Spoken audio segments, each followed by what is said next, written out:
বিসমিল্লাহির রহমানির রহিম। বাংলাদেশের সেনাপ্রধান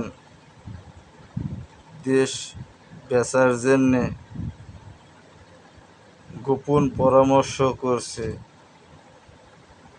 বাংলাদেশের প্রধান বিচারপতির সাথে গোপন মিটিং করছে বাংলাদেশ কিভাবে বেচা যায়। ডক্টর ইউনূস স্যারকে ফাঁকি দিয়ে গোপনে তলে তলে বৈঠক করছে, যেটা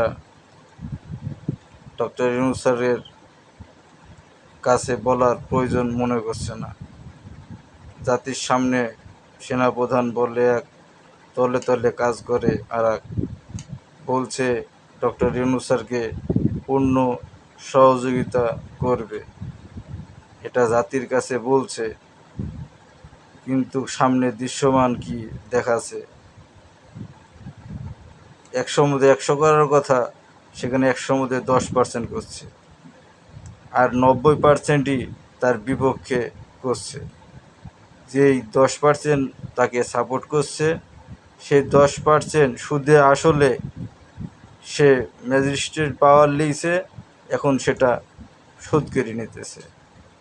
তার মানে ফল দাঁড়াচ্ছে ডক্টর ইউনূস স্যারকে কোনো সহযোগিতা করছে না মন থেকে সেনাপ্রধান ডক্টর ইউনূস স্যারের কোনো সহযোগিতা করছে না, উল্টা হাত পা বাইন্ধে থুইছে। ডক্টর ইউনূস স্যারকে ঠিক মতন কাজ করতে দিছে না সেনাপ্রধান। তারা কি লুটের মধ্যেই আছে।